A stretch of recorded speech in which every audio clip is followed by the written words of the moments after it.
Hi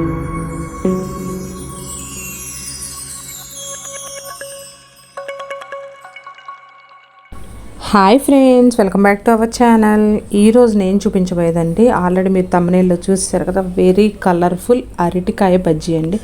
అరటికాయ బజ్జీనా, మాకు తెలియదా ఏంటి అని చెప్పేసి అనుకోకండి. చాలా ఈజీ ప్రాసెస్లో అస్సలు గ్యాస్ ఫామ్ అవ్వకుండా మీరు ఎన్ని తిన్నా కూడా మంచిగా ఉండేలాగా టేస్ట్ అయితే చాలా బాగుంటుంది. అస్సలు ఆయిల్ అనేది పీల్చదు. ఈరోజు నేను చూపించే ప్రాసెస్లో మీరైతే చేసుకుంటే, బయట అసలు వెదర్ చల్లగా ఉంది కదండి, ఇలా ఫ్యామిలీతో అందరూ కలిసి ఇలా బజ్జీలు అవి తింటుంటే అసలు నిజంగా చాలా హ్యాపీగా ఉంటుంది కదా.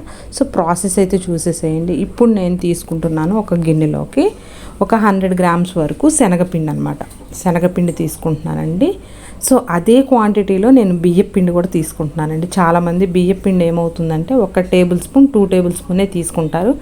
కానీ నేను ఎప్పుడు యాడ్ చేసినా కూడా శనగపిండి ఎంత అయితే యాడ్ చేసుకున్నాను, బియ్యం పిండి కూడా అంతే యాడ్ చేసుకుంటాను.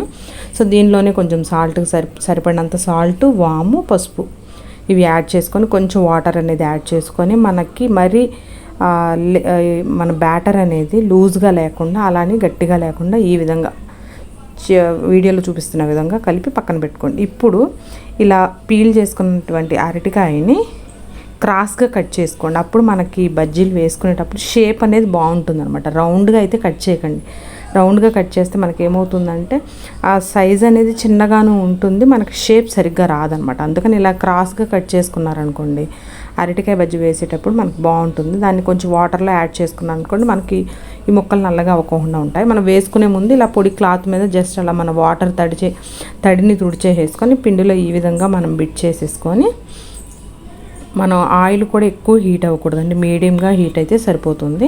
మీరు ఇష్టపడితే దానిలో కొంచెం బేకింగ్ సోడా కూడా యూస్ చేయొచ్చు. నేనైతే బేకింగ్ సోడా అంటే తినే సోడా అంటారు కదా, అదైతే యూస్ చేసుకోవచ్చు. నేనైతే యూస్ చేయలేదండి. వేసిన తర్వాత ఒక 1 or 2 minutes అట్లా మనం కదుపుకోకుండా ఉంచుకున్నాం అనుకోండి, మంచిగా చక్కగా అవి పొంగి చాలా బాగుంటాయండి.